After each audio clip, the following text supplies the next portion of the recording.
Hola, ¿qué tal amigos? Estás con Giovanna Ispuro y bueno, tenemos de nueva cuenta en casa a Raúl Baselga, psicobioterapeuta, buscador, investigador y bueno, principalmente un amante de la vida, ¿no? ¿Cómo estás, Raúl? Hola, Giovanna, ¿qué tal?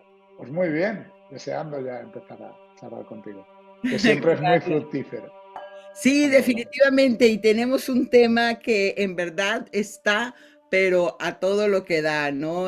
Con estos nuevos tiempos, ¿cómo puedo encajar para avanzar? Y vamos a empezar con esa primera pregunta de, entonces, ¿tengo que encajar? Ya no vamos a decir que encajar es insertarte, ¿no? En una sociedad, quedar en un lugar, pero ¿qué sería esto? Y tengo que además, a ver, cuéntanos, mucho queremos saber de lo que está pasando. ¿Y si nunca se trató de encajar? ¿De encajar dónde? ¿Y si nunca se trató de eso? ¿Y si solo se trata de vivir, de disfrutar, bueno, y si es más un viaje interior que un viaje exterior? Porque cuando tú tratas de encajar en algún sitio, es porque intuyes que no estás encajando, lógicamente.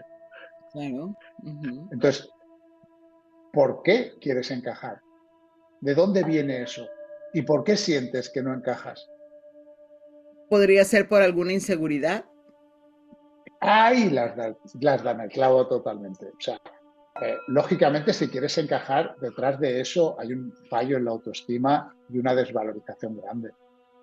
Ujú. O sea, si tú, y luego, si sientes que no encajas, es porque ese sentimiento viene de una vivencia o de una experiencia total en referencia externa.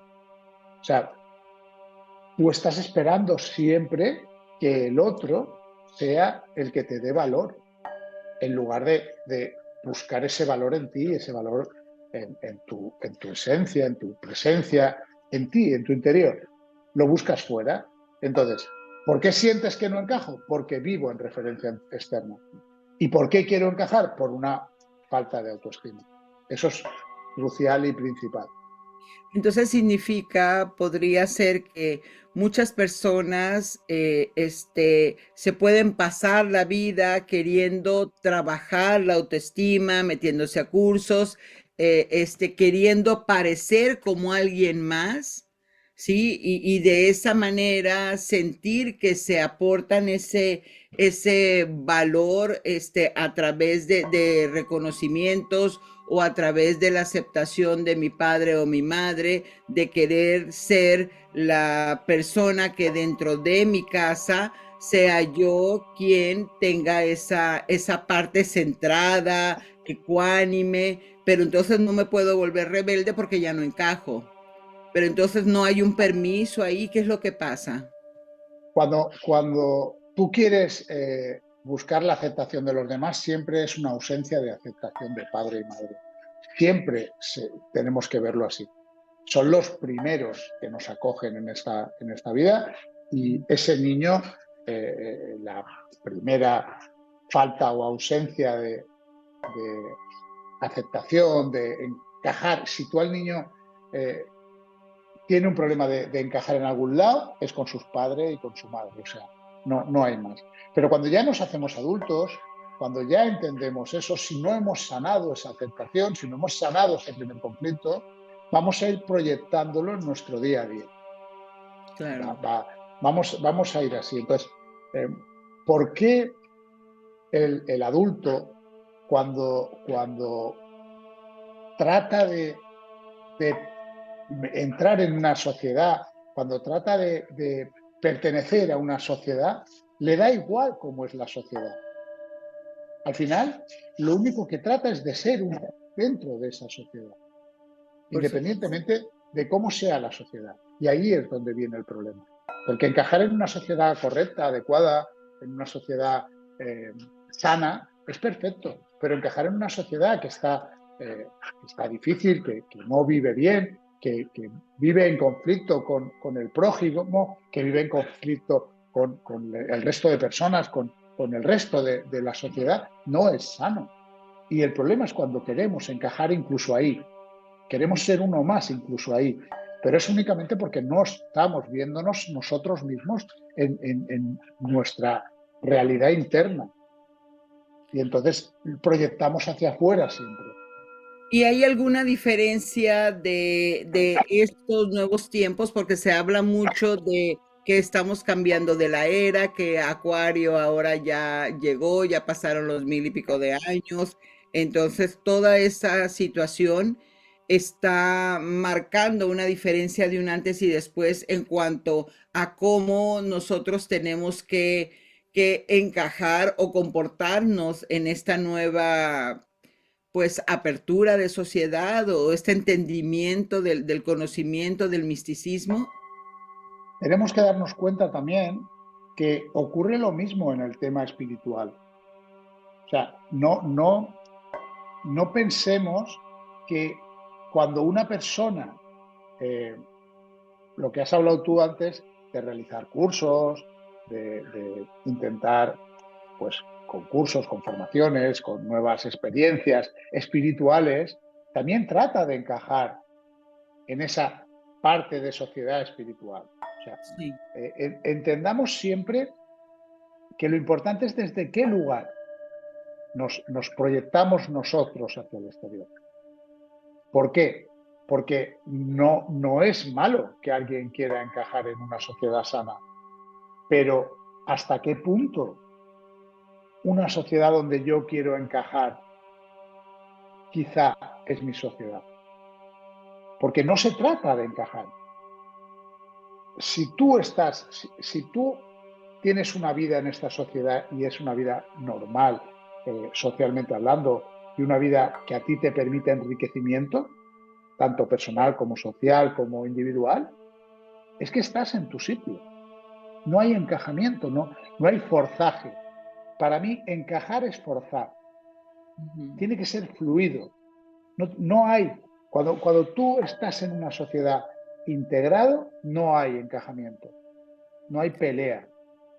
Entonces, Entonces, esa será, hay seres aquí que vienen a vivir una experiencia en esta sociedad tóxica, integrado totalmente y viviéndola perfectamente y sin conflicto, y no pasa nada.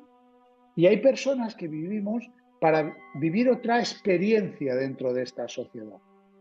Pero no se trata de encajar. No sé si soy capaz de explicarlo. No es tanto de encajar como de fluir. O sea, si yo tengo que crear una sociedad nueva, lógicamente voy a tener que crear un sistema de valores nuevo, pero no tengo que encajarlo en ningún lado, tengo que hacerlo fluir. No es tanto esa parte forzada del albañil que tiene que tapar un agujero y encaja piezas para taparlo, como esa creación donde yo pongo una piedra primero y la piedra que va después aparece y se pone después. ujú. Hay, es mucho más fluido. Entonces, vivimos en una sociedad que en un porcentaje muy alto de la sociedad nos está llevando hacia experiencias que no están siendo sanas para las personas. De ahí viene pues esta proliferación de enfermedades, tanto viejas como nuevas, que están haciendo, provocadas pues, por alimentación, provocadas por el estilo de vida, provocadas por tantas cosas que no son naturales a nosotros.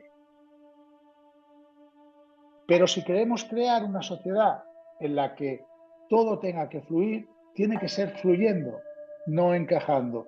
Y ahí es donde yo pues me muestro contrario contra muchos de los caminos que toma pues esta nueva espiritualidad o esta sensación de tener que encajar con la espiritualidad o de ser una espiritualidad por cursillos y por formaciones y por... No, todos somos seres espirituales, Podría incluso ser, el que está adaptado a esta podría sociedad. ser entonces que esta nueva espiritualidad, esta apertura de conocimiento se está generando más que en un camino interno, en una moda. al final, ¿por qué surgen las modas? Tanto en ropa como en cualquier cosa. Moda, cuando se hace de moda ser vegetariano, pues se hace de moda. Cuando se hace de moda comer carne, se convierte en una moda. Cuando se hace de moda llevar los pantalones bombachos, se hace de moda llevar los pantalones bombachos. Pero ¿por qué se generan las modas? Las modas no se generarían si todos estuviéramos en una referencia interna y no necesitáramos la aceptación del otro. Yo me he visto a la moda para que tú me aceptes, para que tú me veas cool, para que tú me veas que estoy aquí vistiendo elegantemente. No me he visto a la moda por una referencia interna. Claro. No me he visto a la moda por una reflexión interior. Me he visto a la moda por una referencia totalmente exterior. Entonces, como no hay una autoestima grande individual, hay ego, pero no hay autoestima, pues entonces generamos modas. ¿Para qué? Para pertenecer a... Eso lo podemos ver mucho en los jóvenes, ¿no? Que están formando su camino, eso que dices, esa individualidad, y entonces ellos tienden a pedir mucho que la marca, que el mismo que todos traen en la escuela, que la bolsa que todas las niñas están luciendo en la fiesta, pero es precisamente por eso, porque están entendiendo ese camino interno, esa individualización, y entonces empezamos como todos desde un colectivo hasta llegar a una personalidad, ¿no? A un camino único. Lo que ocurre con la gente joven nos ha ocurrido a nosotros cuando éramos jóvenes. O sea, Ujú. no nos separemos de ahí. Yo recuerdo cuando era joven que yo, bueno, me hice rockero y a mí me molaba mucho pertenecer a ese colectivo por mi pelo largo, por mi chupa vaquera, por mi estética. ¿Eso es Sí. una moda? Claro que es una moda. ¿Por qué iba yo a esa moda? Pues porque no estaba en mi interior, no estaba en mí, estaba en la referencia externa. Yo quería que el resto me viera como un rockero, como la música que yo escuchaba. Lo podemos trasladar a cualquier cosa. El Sí, claro. problema, el problema cuando algo se convierte en una moda, es que a ese colectivo llega gente que no llega desde ese recorrido interno. Ujú. El camino espiritual, la vuelta a casa que se llama, el camino hacia la espiritualidad de cada cual, es un camino interior individual, como tú has dicho, único. No es un camino en el exterior y colectivo. ¿Qué ocurre cuando se convierte en una moda?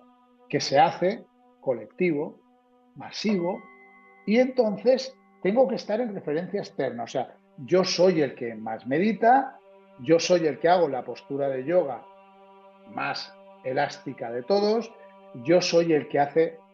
No. O como dicen, o como dice que es otra, a mí me gusta mucho ese meme porque dice, yo soy el que tiene el menor ego del mundo. He Claro, conseguido trabajar mi ego tanto que ya es el menor del mundo. Y tú lo miras y le dices, pues sigue trabajando, te lo bonito. exacto, todavía no has terminado. Entonces, claro, entonces ese es el problema. El problema cuando se convierte algo en una moda es que llega gente que no está haciendo el camino interior, sino el exterior. Ujú. Él me tienen que ver así. No. Yo a ¿Y qué mí, pasa? por volver un poco al tema del principio y cerrar el círculo, yo ahora sigo siendo el mismo heavy que era antes, el mismo rockero duro que era antes, pero ya no necesito, si un día me dejo el pelo largo, pues me lo dejo largo. Si un día voy con una camiseta verde, blanca, azul, fofi, rosa, me da igual. Si un día llevo unos vaqueros, los llevo. Si otro día llevo un pantalón de tela, lo llevo. Ya no necesito que mi estética exterior demuestre cómo yo estoy, o cómo yo soy, o cómo yo me Bueno, siento. y ¿Por qué? para, Porque ha habido un camino interior. pero para cerrar este círculo, entonces también tendríamos que mencionar cuál es el precio de esa individualización, porque todo lo que tiende a ser no igual, entonces también enfrenta un rechazo de los compañeros y Claro, es vamos que, hablando en todos los sentidos, ¿no? En religión, en música, en la misma familia, el atreverme a ser diferente, eso hace en cierta manera que también tenga que tener la valentía de enfrentar esa parte donde hazte para allá porque tú no traes la playerita rosa. claro, cuanto tú más vayas hacia adentro y cuanto más profundo sea el camino interior, menos gente habrá a tu alrededor. Es así, es así. Eh, ¿Es duro? No, no tiene por qué ser duro. El matiz es, si yo me muestro o yo vivo en referencia externa, voy a tener mucha gente a mi alrededor, porque estoy viviendo en referencia externa. Sí, Necesito la aprobación de los demás, con lo cual voy a estar contentando a los demás, con lo cual va a haber mucha gente a mi alrededor. Cuando tú vas en referencia interna, como ya no necesitas la aprobación de los demás, pues un día que haya una fiesta, igual no te apetece ir a la fiesta y dices, no, mira, yo no voy. Lo siento, pero no voy. O un día hay un evento y tú decides que no vas. ¿Y quién respetará que tú no vayas a ese evento? Lo va a respetar únicamente el que esté en un camino interno profundo. así es. El que esté en un camino de referencia externa te juzgará y dirá, pero ¿cómo Raúl no viene a este evento? Sí. Pero es así. Entonces, cuando tú vas hacia el exterior, habrá mucha gente a tu alrededor, mucha gente que desaparece en el momento que tú ya no estás en referencia externa. En el momento que tú ya no tratas de congraciarlos, de tenerlos contentos, de agradarlos. En ese Ujú. momento, como tú ya estás más en ti y ya tratas más de agradarte a ti mismo, esa gente desaparece.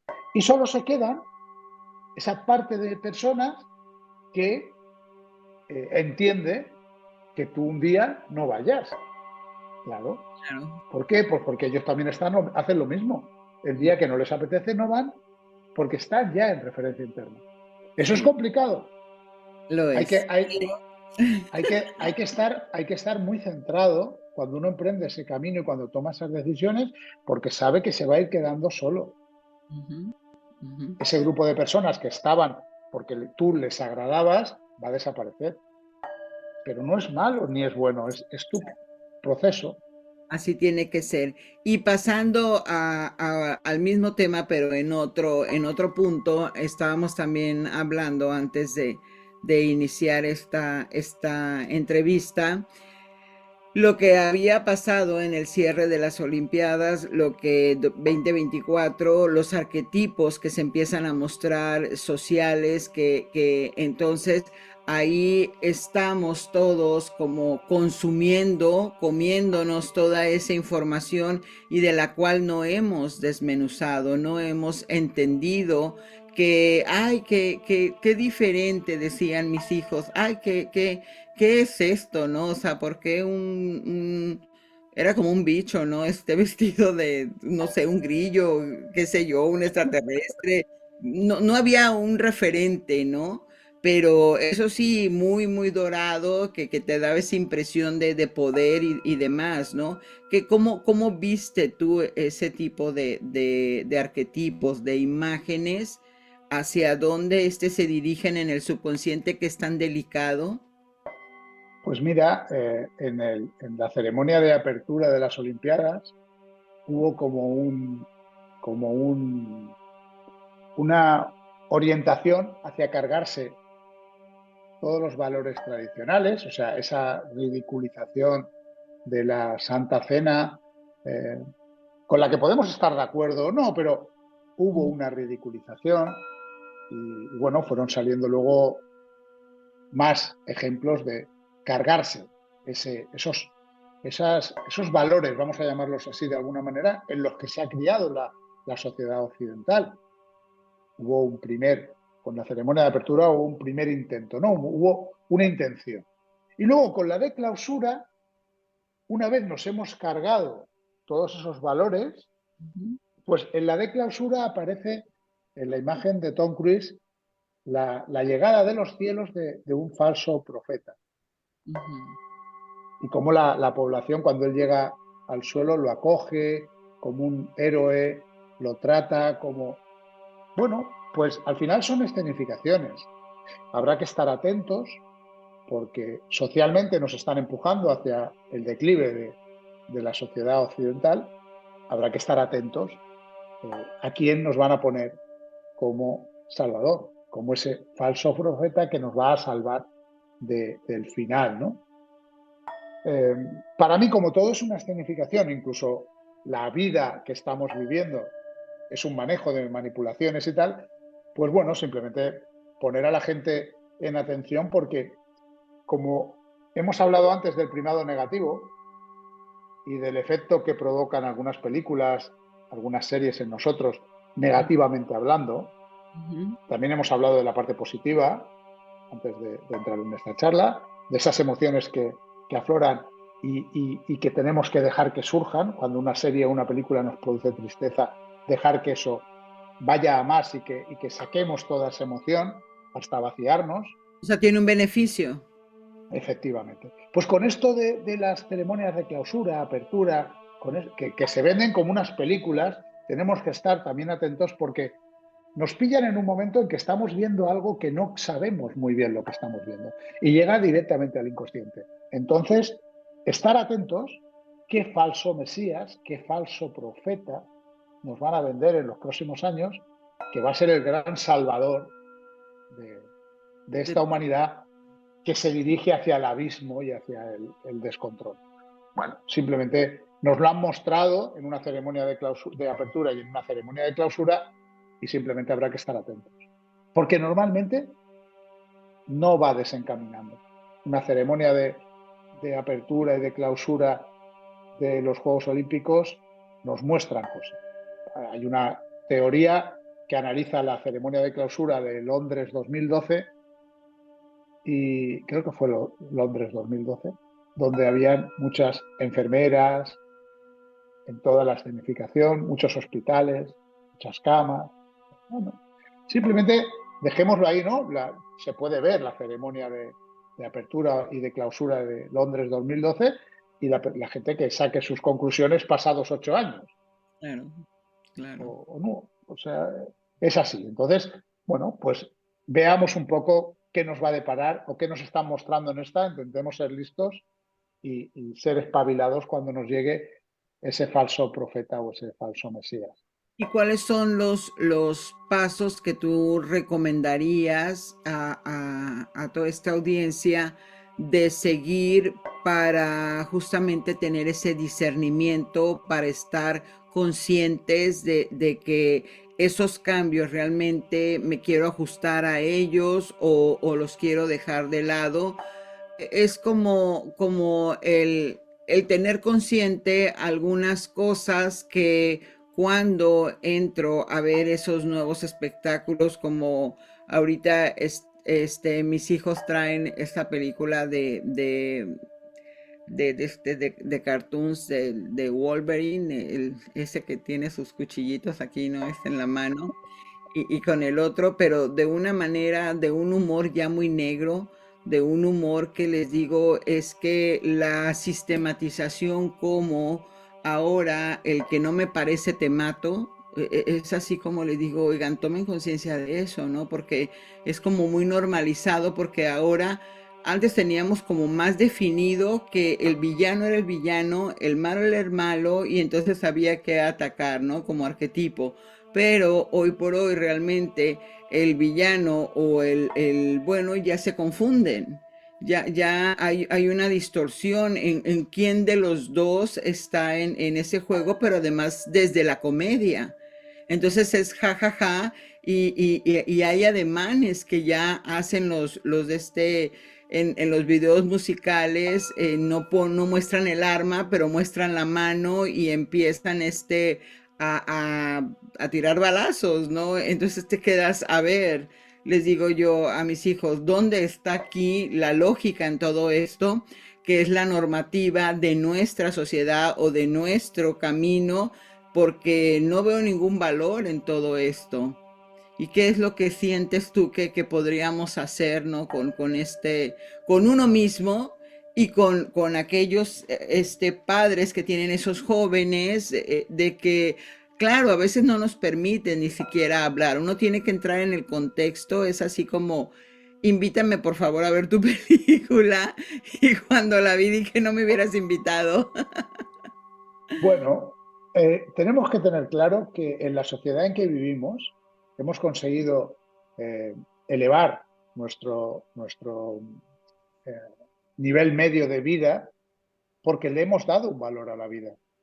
En la Europa de la Edad Media había un índice de vida mucho más inferior al nuestro. El nuestro puede rondar, dependiendo de países, sobre los 80 años ahora.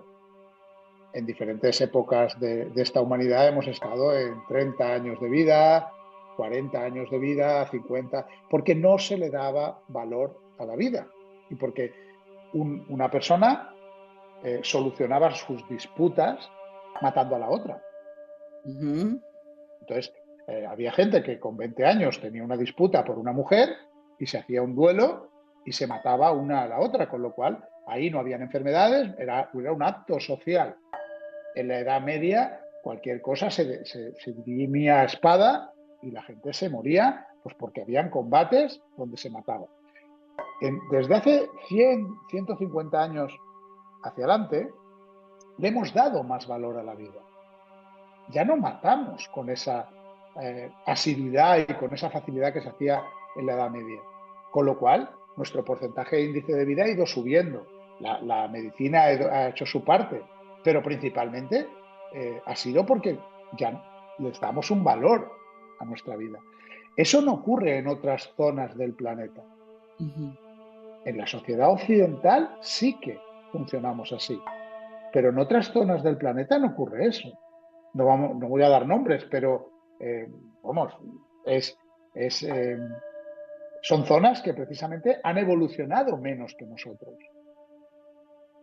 Y sin ser racistas, sin hablar de razas inferiores ni superiores.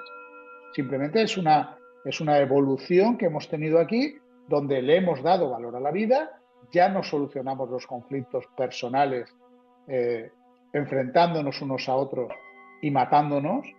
Luego la medicina ha ido haciendo su labor, evitando que muchos niños se murieran por enfermedades primarias de bebés, y luego pues se ha elevado la mortalidad.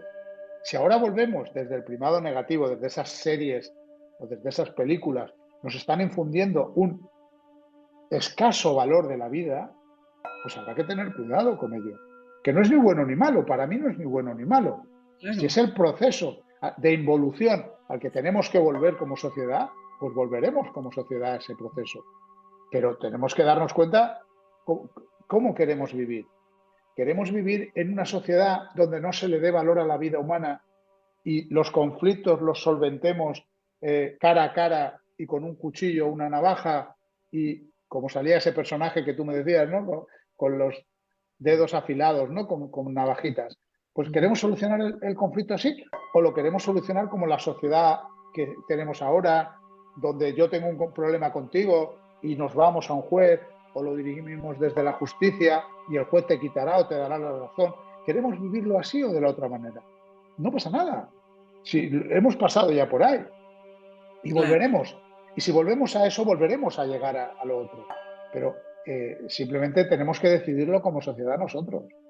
Yo Ujú. creo que como sociedad ahora somos una sociedad mucho más adulta, mucho más, solucionamos los problemas mucho más reflexivamente, no desde la hormona de la testosterona, sino desde la reflexión y desde, bueno, pues es una decisión como sociedad. Pero sí que es verdad que las series, las películas de televisión, todos esos productos que nos están ofreciendo otro tipo de sociedad, tenemos que darnos cuenta el daño que pueden estar haciendo en esa gente más joven que al final va a ir creciendo y va a ver como referente un tipo de solución de conflicto que difiere mucho de lo que estamos ofreciendo nosotros como sociedad adulta. Entonces, Claro. bueno. Al final esos niños son los que nos van a gobernar dentro de unos años.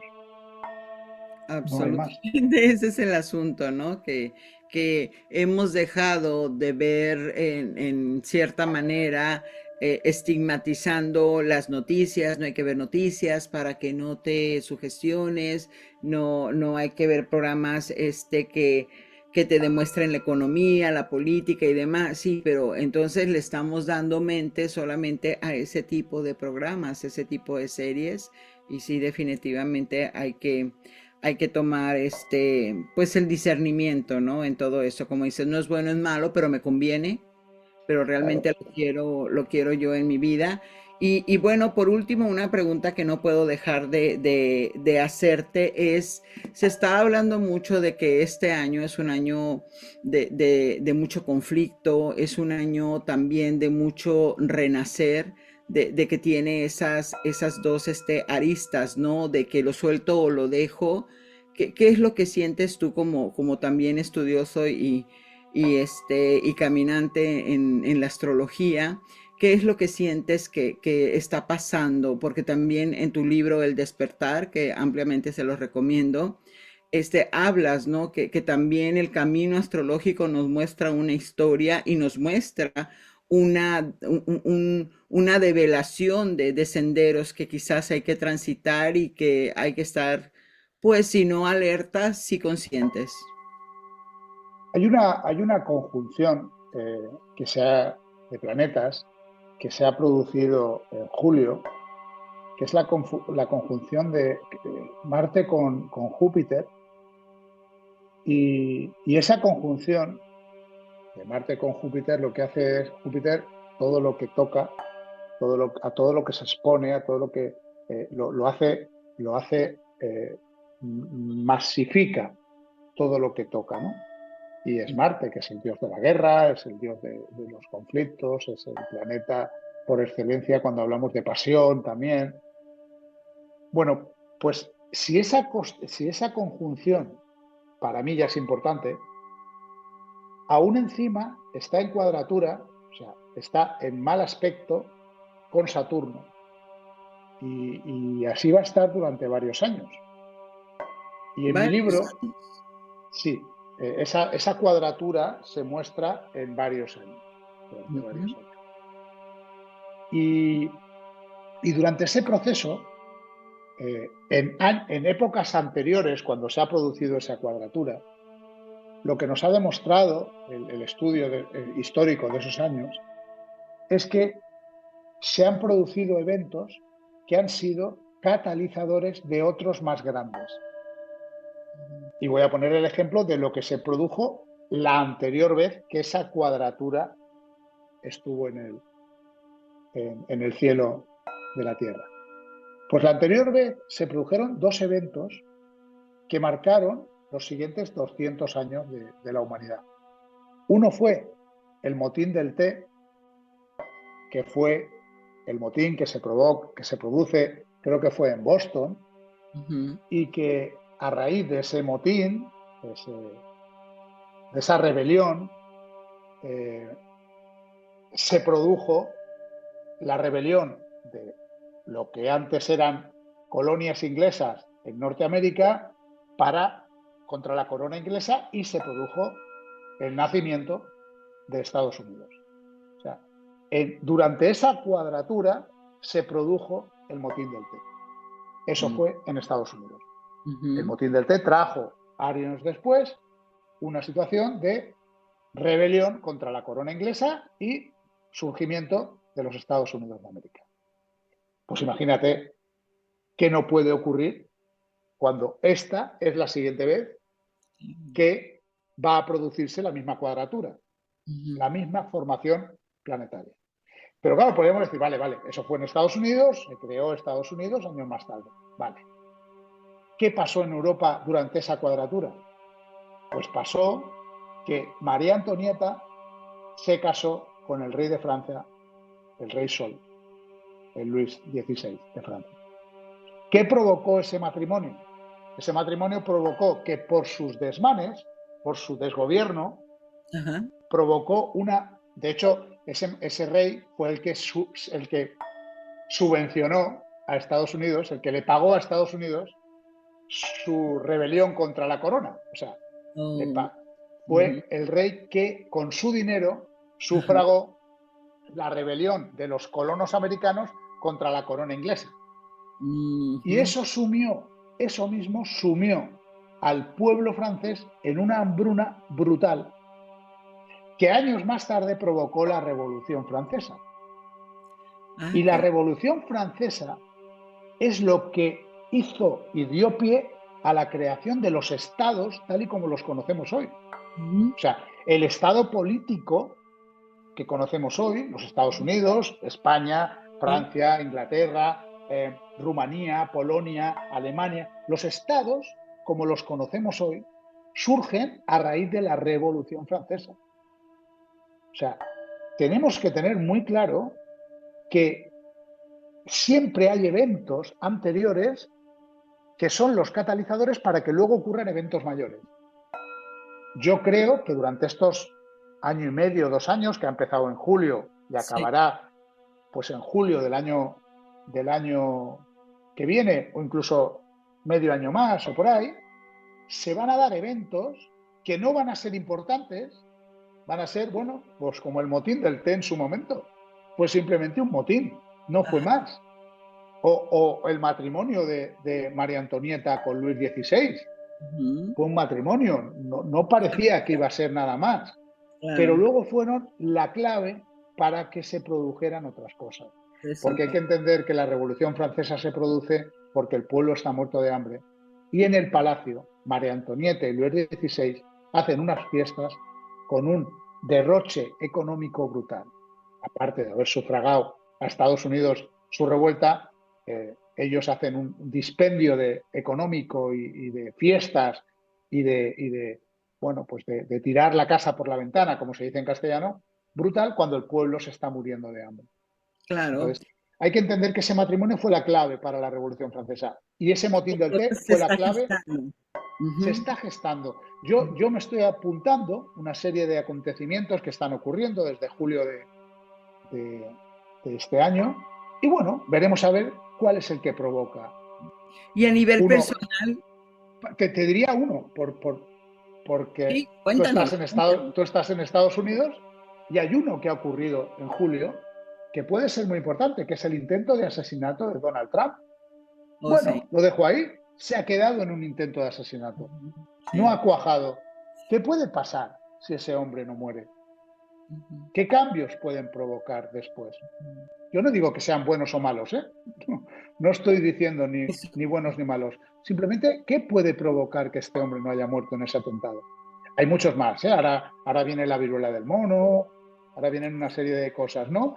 Parece que vienen más, pero hay que darse cuenta y quedarse con, a ver, cuál luego va a ser el catalizador para provocar algo mayor en el futuro.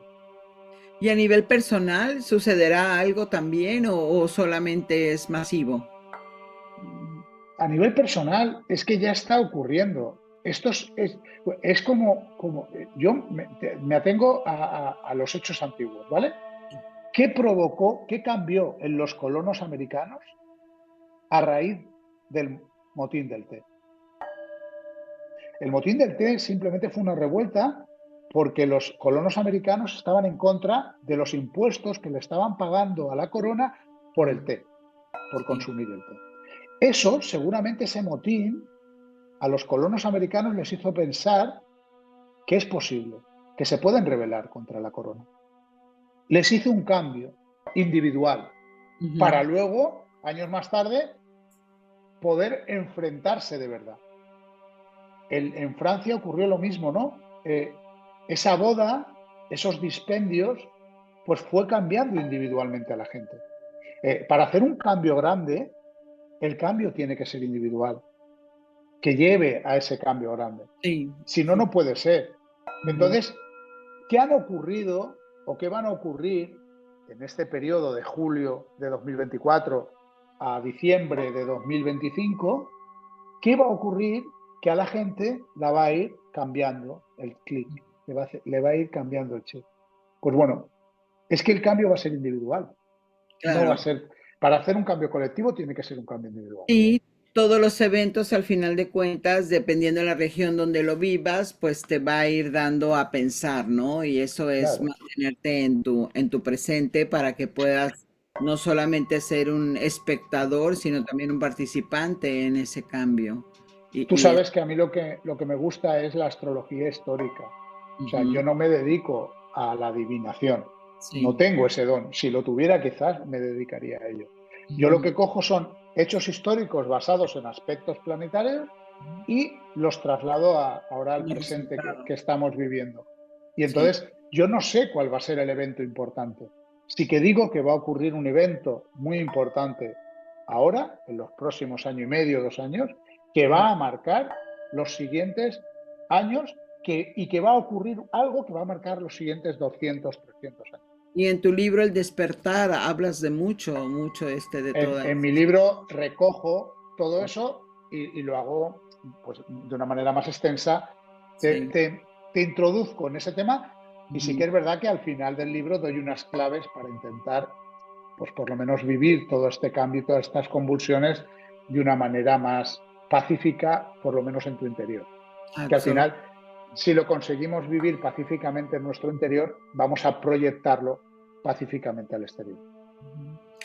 Bueno, pues podemos pasarnos 1000 horas aquí contigo definitivamente, pero bueno, pues ya sabemos que eres un invitado de la casa y que Muy tienes el bien. micrófono abierto cada vez que nosotros te solicitamos y que tú quieras hablarnos de todo este mundo maravilloso. Muchísimas gracias. Con qué nos quedamos de ti? ¿Qué andas haciendo? ¿Qué quieres que sepamos más de ti? ¿Estás dando consulta? Bueno, sí, como terapeuta, pues ahí andamos haciendo consulta y como desde 2020 la gente es más proclive o se ha abierto a las consultas online, pues ahí estamos también haciendo consulta online y presencial también. ¿Y cómo te conseguimos? ¿Cómo te encontramos? Bueno, en cualquier redes sociales por Raúl Baselga Ujú, y bueno, pues en mi página web, raulbaselga.com, ahí también ujú. podéis Ah, poneros en contacto conmigo. Y bueno, sobre todo donde estoy siendo más proclive, porque he entendido que es la red social que más te muestra, estoy en TikTok. claro. He entendido que es la que mejor el algoritmo más te muestra y Ujú, como estamos para mostrarnos, pues estoy ahora más enfocado en TikTok. ajá. Aunque Bueno, estoy en Instagram, estoy sí, en estás Facebook, en estoy todas, en... pero esta es como, digamos, la que ahorita está siendo más friendly, ¿no? Más amable con todos. Claro. Bueno, pues nos resta darte las gracias, gracias, gracias, gracias audiencia, gracias público. Bueno, pues qué más, tenemos que seguir este camino, ¿no? Y entre más informados estamos, pues al menos tenemos un poco de contexto y cada quien toma sus elecciones porque algo que me encanta, que nos dijiste varias veces, es que nada es bueno y nada es malo. Claro, Simplemente es y es como lo asumes, ¿no? Qué percepción le quieres dar y pues siempre buscar el interés personal, ¿no? Siempre es que sea para mí más alto bien y de esa manera pues eso es. vivir en una buena vibración. Muchísimas gracias, gracias y bueno pues aquí Gracias los a ti, Giovanna. con Un todo. abrazo.